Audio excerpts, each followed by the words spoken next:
Hi friends, Starry Hilder, and we're doing salsa. Yeah, but this, ooh, you're gonna like this. This just isn't any salsa. This is like world class, blue ribbon, must have, the best salsa recipe ever. Ever!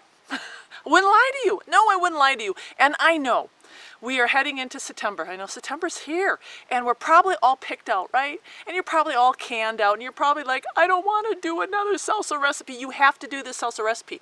This is the best salsa recipe for the end of the season. Your tomatoes, I don't care what they are. I don't care what you have. I don't care if they're cherries. I don't care if they're beefsteaks. I don't care if they're romas. This is the great thing about my recipe. You just grab them all. Whatever you have left over, it's time to grab them. Same thing. Pick a peck of peppers. See? I'm saying those I'm saying those twisty words pretty good, ain't I? I want you to pick those peppers. And same thing, whatever's left in the garden, just pick them. Colors, hot, cool, whatever. Pick a basket. Get some onions. Pick Walla Wallas. Pick some reds. I don't care. And then grab some garlic. And then I'm going to show you some secret tips on how this salsa is going to blow away any salsa you have done this whole canning season. Just saying. And you know what? You know my recipes. They're easy. They're like canning for dummies 101. Really, they're easy, non-laborious. This is only going to take you maybe a half hour, maybe, you know. Let's go. Okay, enough talking. Let's just go and let's do it. I'll show you. Come on, pick your stuff. All right, this is how easy my recipe is. You're going to take all those fresh peppers and onions, and you're just going to put them in your food processor because it's fast. And you're just gonna dice. And if you want, you can do this by hand, but within a couple seconds, look at that, it's beautiful. It's ready for our next step. The Starry secret is you can take all those diced wonderful colors, and we are going to stick it in the oven and broil it. Now, you don't have to stick it in the oven and broil it if you don't want to. You can actually saute it in your cast iron grill with a little coconut oil. It doesn't make any difference. I used a little olive oil here, but that's what we're going to do with these. And then we're going to take these beautiful looking tomatoes and we are going to put them in the broiler too. We're going to broil them. That's what's going to give us flavor. That is beautiful, isn't that? I mean, look at that. Just the different varieties. And we're going to roast that in the oven just until the skins turn, you know, brown, so that they look oven roasted. Okay, let's put them in the oven. Now, when you pull out your tomatoes, this is what they should look like. These are fire roasted tomatoes, ready for the salsa. This is what I always say with salsa. There are combinations that really work well. And everybody's palate is a little bit different. I do not do my salsa with cilantro. I get a metal taste. But this is what I do. I have fresh, dried oregano. This is organic.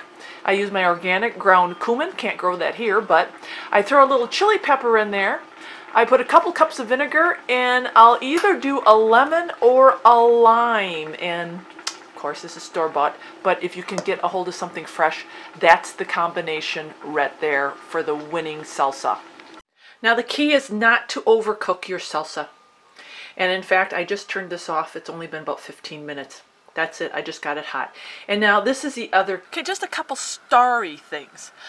When you are doing your salsa at this point, you can either add or not add a sweetener. And that would probably be some type of organic sugar. And the reason why I'm throwing this out here is because you can ask lots of Italians when they do their tomato-based dishes.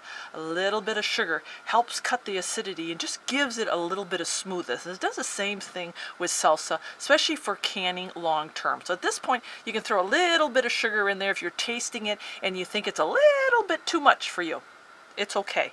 If you want to go 100% low carb free, all of that, don't add the sugar. It'll be fine for long term and canning. Now at this point too, once you cook it up, we're going to ladle it into our hot jars and we're going to water bath it. But This is a recipe too that you could just ladle it into your hot jars, or you could ladle it into a plastic container and stick it in the freezer then for short-term storage.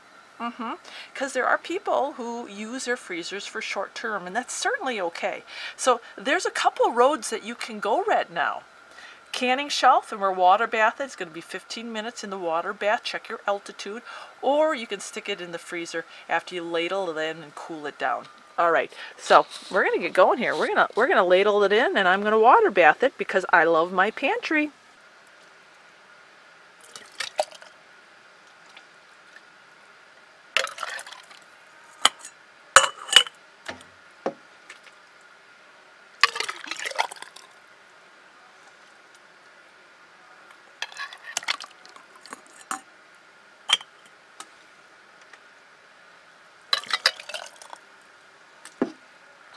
Looks like perfection. So, and you will see with my salsa, I'll do smallmouth jars,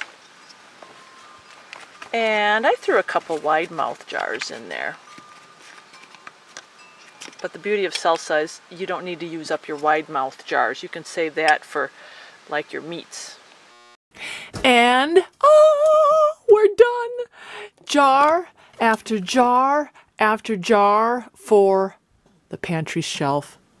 Oh, and it needs it. It needs more salsa. There you go, friends. That didn't take long. The pinging, the labeling, and now it goes on the shelf. But isn't that beautiful? Yeah. Oh, and that's the best part, adding it to the pantry. All right, friends, I hope you enjoyed this salsa recipe. Remember, end of the season doesn't mean the end of your salsa. Go out and make the most of what you have left. Starry loves you. God bless.